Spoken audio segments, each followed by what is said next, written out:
따뜻한 숨결 교육연구소 강현진 소장입니다. 저는 의료보건인도 아니고 또 제 앞에서 제 뒤에서 전문적인 이야기를 많이 해주셨고 또 해주실 거기 때문에 저는 오늘 이 자리에서 어떠한 통계나 수치화된 자료 대신 조금 다른 이야기를 해보고 싶습니다. 다시 풀어서 말씀드리면 쉽다는 말씀입니다. 자, 제가 PPT를 사용하지 않기 때문에 다들 제 얼굴을 봐주시는데 제가 수줍음이 많습니다. 제 얼굴 말고 잔머리를 봐주시면 감사하겠습니다. 자, 지금 이곳에 계신 여러분들 오늘 왜 이곳까지 걸음하셨나요? 네, 우린 오늘 2021년 세계 에이즈의 날 기념 세미나인 디셈버 퍼스트에 참석하고자 이 자리에 모였습니다. 그런데 여러분들께서는 혹시 에이즈라는 질병에 대한 첫 인상이 기억나십니까? 에이즈라는 병이 어떤 병인지 대략적으로 처음 알게 된 날 말입니다. 저는 좀 특이하게 그 날이 기억이 납니다. 초등학교 5학년 때 함께 놀던 동네 친구가 또래 친구들을 모아두고 이야기를 했습니다. 에이즈라는 병이 있는데 엄청 무서운 병이래. 동성연애하면 걸리는데 나을 수가 없는 병이래. 불치병이래. 그때가 80년대 후반, 90년대 초반이었는데 그 당시에는 동성애라는 말 대신 동성연애라는 말을 사용했었죠. 초등학생이었던 저는 나올 수가 없다는 말에 정말 무섭다는 생각을 했고 정확히 에이즈라는 질병의 존재를 인식하게 되었습니다. 중학생 형에게 이야기를 듣고 또래 친구들에게 에이즈에 대해 확실히 각인을 시켜준 그 친구는 마지막에 이렇게 말했습니다. 동성연애하면 큰일 나는 거야. 동성연애가 정확히 무엇인지 알지도 못했지만 큰일 나는 거구나 라고 생각하며 막연한 두려움에 사로잡혔습니다. 그리고 오래 지나지 않아 중학교에 진학하고 저는 교과서에서 직접 후천성 면역 결핍증에 대한 좀 더 자세한 지식을 얻을 수가 있었습니다. 막연한 두려움이 정보를 만나 지식이 되었던 것입니다. 그 당시 제가 학교에서 에이즈에 대해 배운 지식은 무엇이었을까요? 혐오와 선입견이었을까요? 그렇지 않습니다. 정확히 기억합니다. 그때 저와 친구들이 배운 것은 경계와 올바른 예방법이었습니다.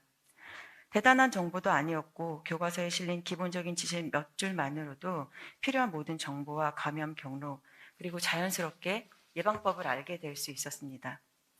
저희 큰아이가 초등학교 1학년에 다니는데요. 매주 한 번 안전이라는 과목의 수업을 주 1회 듣습니다. 아직 1학년이기 때문에 아주 심플하게 안전벨트를 착용하는 방법, 착용하지 않았을 때 일어날 수 있는 사고들, 그리고 불이 나거나 지진이 났을 때 대처하는 방법처럼 흔하진 않지만 혹시라도 일어날 수 있는 위험에 대비해서 스스로를 지킬 수 있는 지식을 배우고 있습니다. 그러나 지금 아이들이 학교에서 배우는 지식은 치우치거나 혹은 왜곡된 부분들이 많이 있습니다.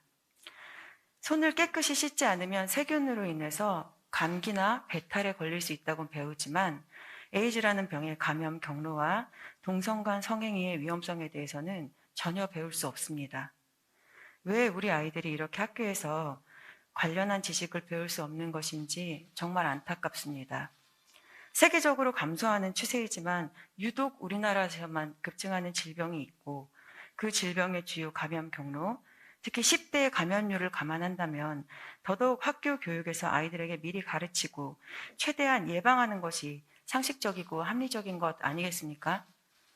그럼 현재 아이들에게 더욱 가까운 지식은 무엇일까요? 포털과 여러 매체를 통해 전해지는 에이즈는 실제의 모습과 그 결이 많이 다른 것 같습니다. 단순히 그러한 정보들만 접한다면 에이즈는 치료 가능한 질병이나 고혈압이나 당뇨병처럼 함께 할 수 있는 그저 투약의 번거로움이 수반되는 성인병 정도로 비춰질 것만 같습니다. 그리고 안타깝게도 이러한 잘못된 정보가 실제로 아이들에게 더 가까이, 더 빈번히 노출되고 있습니다. 사실 여부나 팩트 체크, 신뢰도 그 누구도 책임지지 않는 잘못된 정보들입니다. 하지만 교과서는 다릅니다. 아직까지 교과서는 아이들에게 있어 믿을만하고 신뢰할 수 있는 지식이 담겨져 있는 오류가 없는 책이라고 여겨지기 십상입니다. 그래서 교과서의 내용이 곧 팩트가 되는 것입니다.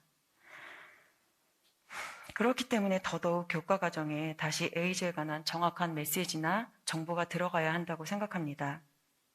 우리가 아이들에게 주고자 하는 것은 단순히 에이즈라는 질병에 대한 경고나 두려움이 아닙니다.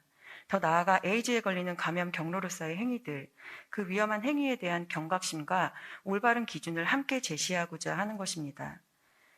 제가 교실에서 만나온 아이들, 더러는 삐딱하기도 하고 때로는 무관심해 보이는 아이들도 있었지만 그 어떤 아이도 몰랐던 진실 앞에 지금 당장은 나와 상관이 없어 보일지라도 처음 듣는 에이즈라는 질병에 대한 정보에 대해서 웃어 넘기는 아이들은 없었습니다. 제법 진지했고 놀라워했고 또 씁쓸하게도 대부분은 몰랐던 이야기라고 합니다. 무엇을 가리고 무엇을 보이고 있는지, 왜 가리고자 그렇게 애를 쓰는 것인지 안타깝습니다. 이 자리에 계신 여러분, 오늘을 비롯해서 이미 수많은 지식과 올바른 정보를 듣고 알고 계시리라 생각합니다. 만약 더 많은 정보가, 더 자세한 정보가 필요하시다면 한국가족보건협회 홈페이지 내에 정말 매우 잘 정리된 자료들이 있으니 얼마든지 가셔서 지식을 더하시기 바랍니다. 실제로 묻어두기 아까운 실질적인 자료와 정보들이 정말 많이 있습니다. 그러나 그 지식과 안타까움이 여러분들 안에만 있으면 어떻게 될까요? 확장성이 없는 지식은 생명력이 없습니다. 여러분의 자녀와 이웃, 우리 주변의 다음 세대에게 가르치고 전해주세요.